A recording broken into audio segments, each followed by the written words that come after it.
monetizable. Now, like I said, it sounds like it's the same thing, but it's really not. It's one thing for your channel to be monetized. It's another thing for each individual video on your channel thereafter to be applicable or eligible for monetization. And we're going to unpack factors that really impact this. And I know Jason today had a picture that we can nail on the head of everything that I'm going to touch on today. But all in all, the most important thing in terms of your content is making sure that your content is in line with the YouTube policies. Make sure that it adheres to the community guidelines and make sure that it is advertiser friendly. Now, I want you guys to take a second and take yourself out of your filmmaker box. Take a look at your content from the context of an advertiser. Think about the fact that these people have brands very much like your own. And you know what you want to be affiliated to your brand and what you want to not be affiliated with. This is how the community guidelines and the advertiser-friendly guidelines work. It's not an individual thing. It's nothing personal against you. There will never be a brand saying, I don't want to work with this creator for this particular reason. It's just a blanket approach that handles all things in terms of brand safety and advertiser safety. So, let's do a quick vibe check. Do you guys know these symbols that are up here? Sounds so familiar? Which one is your favorite?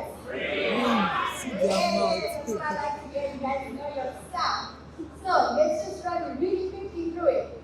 So, like the colors of robots or traffic lights, red means stop, no go. This basically means that your content is ineligible to be monetized.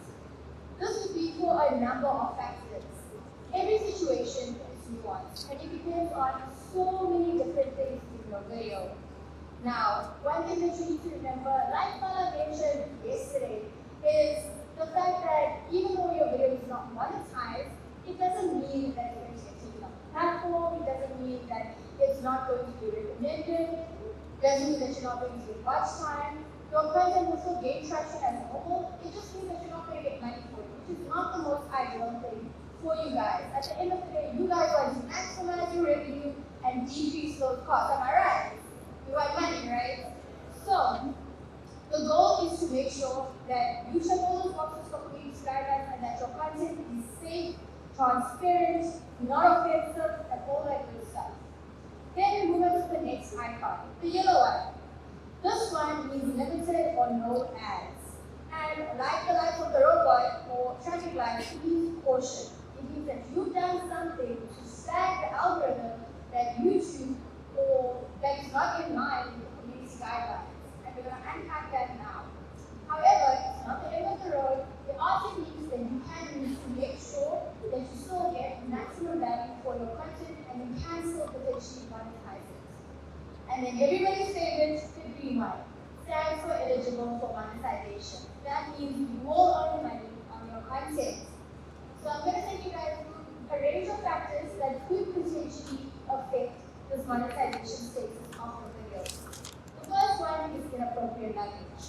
Try not to use it in the caption, in the title, things like that really get flagged. Then we have harmful or dangerous acts. We have adult content, which is self-explanatory. Then we have violence as well. Hateful content is definitely a no-go. We want the platform to be a safe space. Everybody should feel included. Nobody should feel excluded. Then we also have controversial issues, sensitive events, and shocking content. We definitely don't want to trigger people online. And the most obvious one would be recreational drugs and tobacco-related content. Now, here's the cheat code for you guys. What the one speakers say yesterday, notations are validated, so get those pens out. This is how you guys are going to make sure to maximize the value of the work that you put into your content, and you can try to ensure to the best of your ability, your content is monetized as much as possible, or as frequently as possible. What you guys are going to do is upload your videos to YouTube Studio as unlisted videos. Wait about 24 hours so you have training status, and then after that, you guys will see the monetization status of the video. While it's still unlisted, it's not No one has seen these things.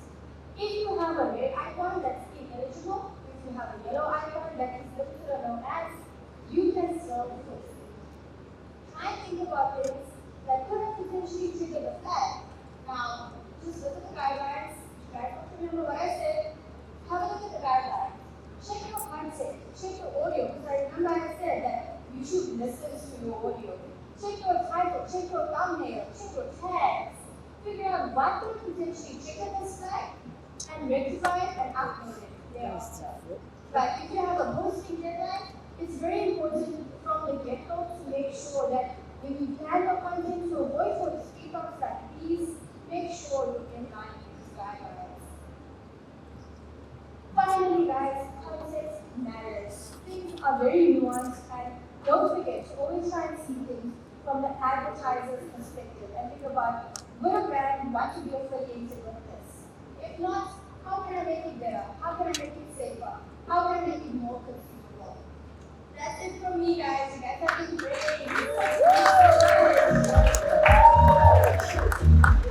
They are cutting some things. I'm angry with them today. I'm not lying. Still love my life. I am not.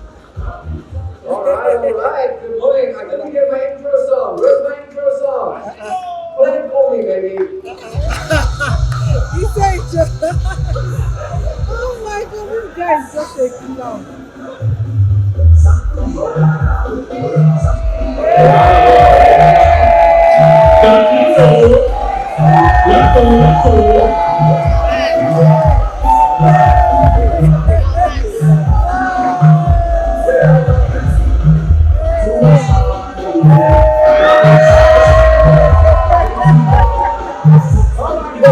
I didn't know. Did you tell me you are recording? I didn't know. We have another one at the end. Next few weeks, we're going to towards the end. Welcome, everyone.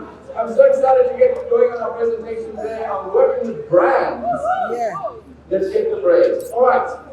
Raise your hand if you have never worked with a brand before on your YouTube channel. All righty. Raise your hand if you've worked with at least one brand on your YouTube channel. Raise your hand if you've worked with more than 10 brands on your YouTube channel. More than 10.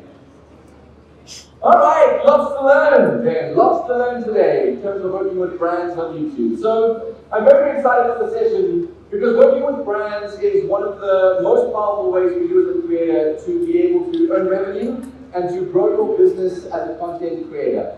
But we are going to focus particularly on the film industry today and how filmmakers can get to monetize their YouTube content and their brands in the digital landscape. So we've got a lot to cover in the next little 20 minutes that I'm going to go for, but I do want to remind everybody that I will be in a panel discussion towards the end of the session.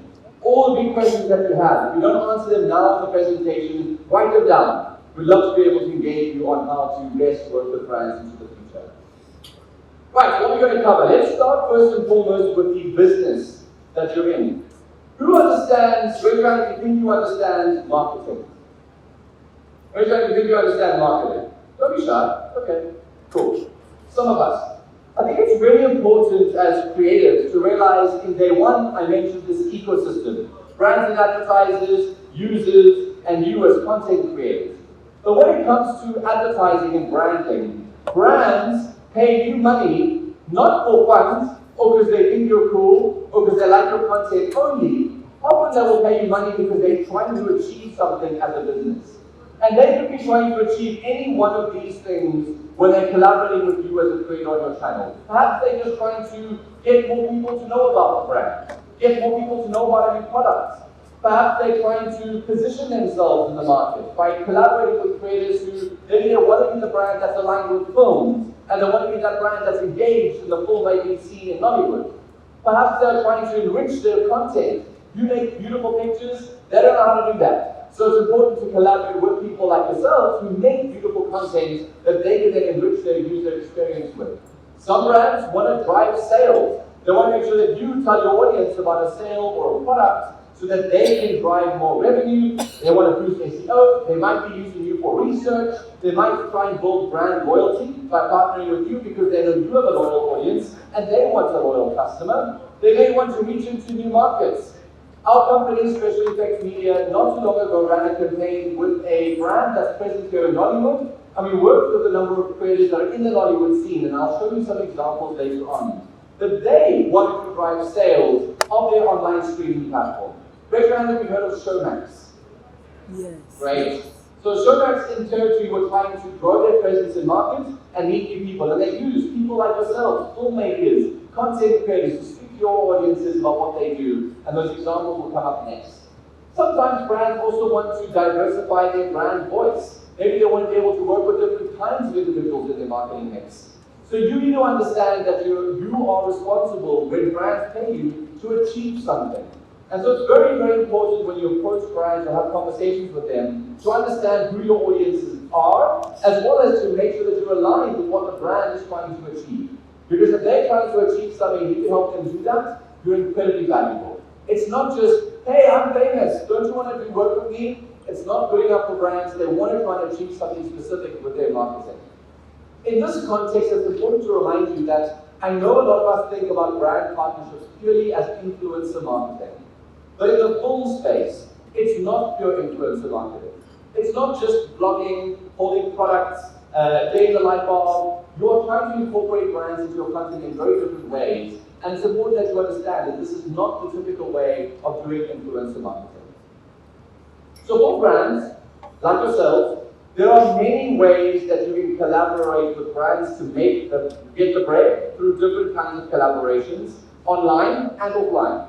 I know that you can get premieres, I know that you guys can do merchandising, I know there's lots of other ways to monetize your brand and the content that you put out, but I'm going to focus today on mainly the digital ways that brands can collaborate with you. And there really are only three that I want to touch on. The first is the brand integration. That's where you have a film and brands integrate themselves into the film. They place their products, you talk about their products in the film, and I'll show you some examples.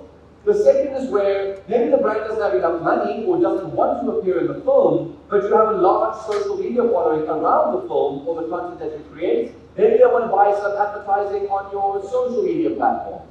And the third is the mothership, the omni-channel sale.